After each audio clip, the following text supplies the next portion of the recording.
Hello and welcome lovely people to my channel. My name is Manon and today we're going to talk about childhood books.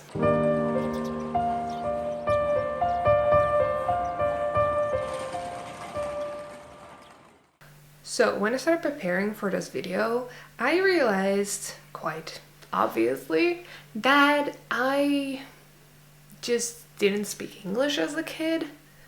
I mean, obviously, I'm not in an English-speaking country, and I started learning it in school when I was 11 or 12.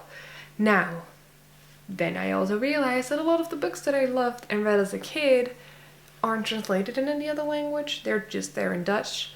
So I allowed myself the leeway of upping the age range from like primary school age to like up until 15, because then I had more of a choice to talk about books that really did feel like me were part of my childhood for a big sense. The first book that I want to talk about is Fantasia by Geronimo Stilton. This is a book that's simply fun. Like, it's so fun to read, and you follow the mouse, who is Geronimo Stilton, to the land of Fantasia. He gets there in his dreams. It's kind of unclear exactly how he got there, but it's prefaced as if he goes there in his dreams, and his world full of fantasies and wonder with like fairies and gnomes and giants and different lands, and every book he goes on a quest to help the lands basically. And I think it's a whole series. I think there are like 12, 13 books of it now. But every book is a new storyline. And what I mean with fun is just the book inside. It's just fun to open up. Like, this is just cool. Like, you have different fonts. Like, you can decipher something if you want to.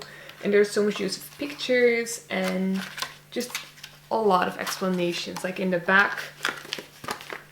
What? Got it, I got it. No.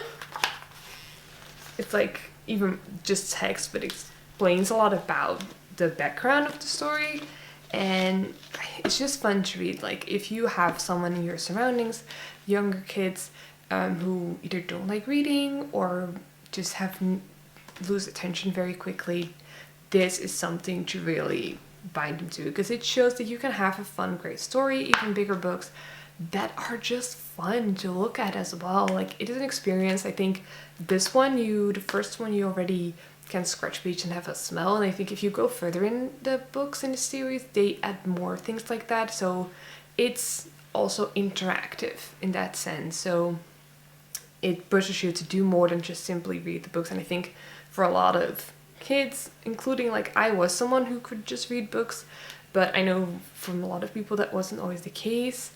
And this is just fun. Like, seriously, I enjoyed this so much. I still have the first 3 books on my shelf, and sometimes I'll open them up.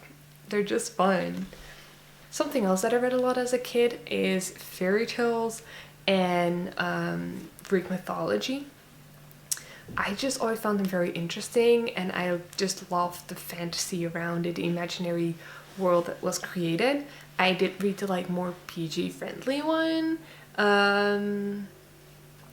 for like the Disney versions, and then I also read like the original Grimm versions, which I then understood why they were changed kids friendly. I think with Greek mythology it's the same. You sometimes start off with more kids friendly book or stories, and you delve into like the horrors of some of it. I definitely haven't read every story in Greek mythology, so I'm like slowly now getting back into it. Yeah, all I have to say about that one is Theseus is the worst. Like, I've read very little about him, but every time I do, it's just know that all you need to know about Greek mythology and think who's the worst is Theseus. Just plain and simple. So keep that in mind if you get into Greek mythology. 2 other books that I really enjoyed as a kid, and I mentioned it in my very first video when I did the newbie tag, which you can also watch, was The Letter for the King by Tonke Dragt, and the sequel, that is The Secrets of the Wildwood. Basically, you follow the story of Thury, and it plays in like this Fantasyland, but it's based on the Middle Ages, and Jury is a little boy,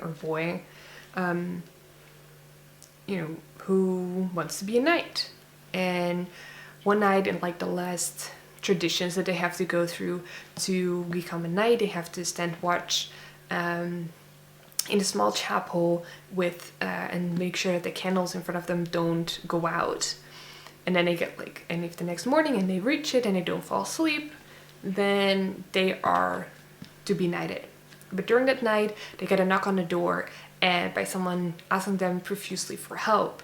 And Jury decides to leave the chapel and go help this man, and that's kind of where he gets part of entrusted with a letter for the king that has bring to the king of the neighboring country to make sure that there's no civil war, like a war between lands started.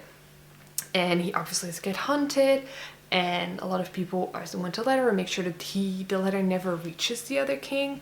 And with that, you kind of follow his story, and I just really enjoyed it. It was like this big adventure novel, and then the Secrets of the Wildwood is like a sequel to it. So it was at this moment that she knew.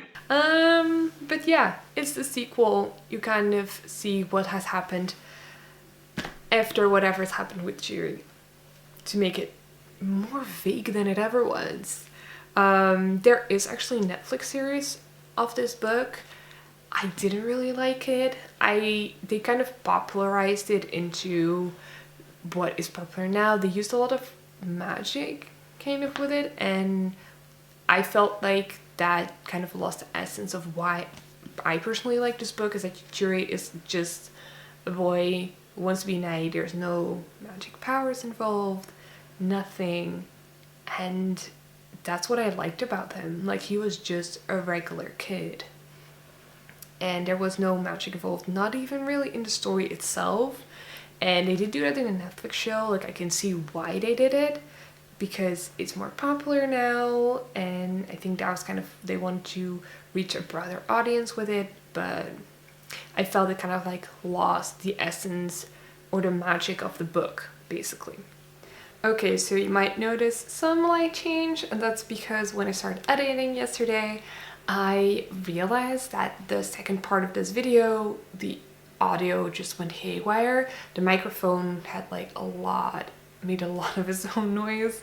So I'm gonna do it again. So you see some light change. I did wear the same blouse to have some form of consistency, but if you think something isn't quite the same, you know why. So when we stay on the topic of series, another series that I really loved was Narnia by C.S. Lewis. I really enjoyed that series. I do think I read The Lion, Witch and the Wardrobe first, and then realized that it was this whole series and read it in chronological order. I do have to admit, like, at the final 2 books, I just couldn't really get into it anymore, and it just didn't really resonate that much with me. Like, it took me really time to pick it up and read the full story. But when I talked about it with friends, I had others who said like they specifically loved the last 2 books. So I think just like a series where everyone kind of has their own favorites in it. My favorite is the Voyage of the Dawn Treader, which is like I think also the last movie that they filmed with, you know, it had some of my favorite characters of the series in it. You know, the mouse, Lucy, I really enjoyed always, and Prince Caspian, who is played by Ben Barnes, who now, and I started editing this and I realized like he also plays the Darkling in the Shadow and Bone series, and like Grisha First is like now one of my favorite series. So I just realized that Ben Barnes has been playing characters in series, movie adaptations of book adaptations into series or movies, that I've always really enjoyed. So did I realize through editing the video that I might have become a fan of Ben Barnes? Very possibly. And you know what? I think that is a really good thing. Okay, I'm seriously just realizing that there's this other book that I really loved. Oh. which I totally forgot about, but then as I'm thinking it, I love that book. I'm gonna look it up in a second. I'm gonna talk about this one first. Another series that I really enjoyed is like the Gone series by Michael Grant. I believe it exists out of 6 books. I have the first 4, and in the story you follow Sam. He lives in a small town, and from one moment to the other, everyone over 15 just disappears into thin air. So all that's left are like the kids and early teens, and the village, like the town and its surrounding area, is just kind of locked up from there's like a dome. And in the story you get like kids trying to figure out what's going on. Why are they, locked off from the rest of the world? Why are they in this dome? And then there's like superpowers involved, strange creatures, to, delinquents, to family secrets, to love, teenage love stories. It's kind of a mixed match of all in one.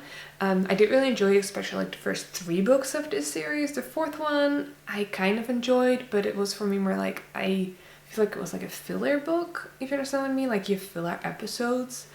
I felt like we could have gone to the point of the story a lot faster. And at that point I kind of was like, I think I already know how it ends, and didn't feel a need to buy the next book. And when I read the ending, I was like, oh, this is kind of what I've imagined. So I don't really know what happens in the last 2 books of the series, but what I can say is that I really did enjoy the first 3 and really loved reading them. Okay, I was talking about some books and all of a sudden I remembered one series that I was obsessed with, and I just had to look up if it is even available in English, and it is. It's still available, and that's the Tomorrow series by John Marsden. And basically what it's about is about this group of teens who go out, because it's placed in Australia, so they go out in the outback, go camping, and over the weekend, basically the country is invaded and everyone they know is captured, and like obviously the whole world has changed, and they kind of are being left to their own devices, and can read their stories about how they sort of resist against it and try to survive, in the wild together as a group. And I just thought it was very interesting. This is a book that I definitely cried. I laughed so much during one particular scene, which is, it's been over 10 years, and there's one scene that I still remember. One of the characters kind of captured finally by the enemy, and they're kind of put in a lineup, and it's this very serious moment where you're like, okay, what's gonna happen? Are they gonna survive? And out of nowhere, someone just kind of farts, and I sound so weird saying it, but I just remember like the tension was so high, and that whole scene, it just stuck with me because I thought it was so hilarious. And I think it's one of the first times that I just laughed out loud so much due to a book. But this is like a series that I really enjoyed, and I can't believe I kind of forgot about it. But again, the Tomorrow series by John Marsden was definitely a book series that I really enjoyed, mid-teens. And then the last book that I'm going to talk about, which is not really adventure fantasy related, but it's autobiographical, and that is Desert Flower by Waris Drewy. She used to be like this really big supermodel in the 90s, and in this book you kind of follow her story for how she came from Somalia and how she fled away from her family. I don't want to talk too much about it, especially with the ending, but it's really well set up. I mean, it's her life story, and I think because I read it, I think when I was 14, and she talks about her life story and how she came from Somalia to London to become a model, to New York City, where she lived at that point, I believe.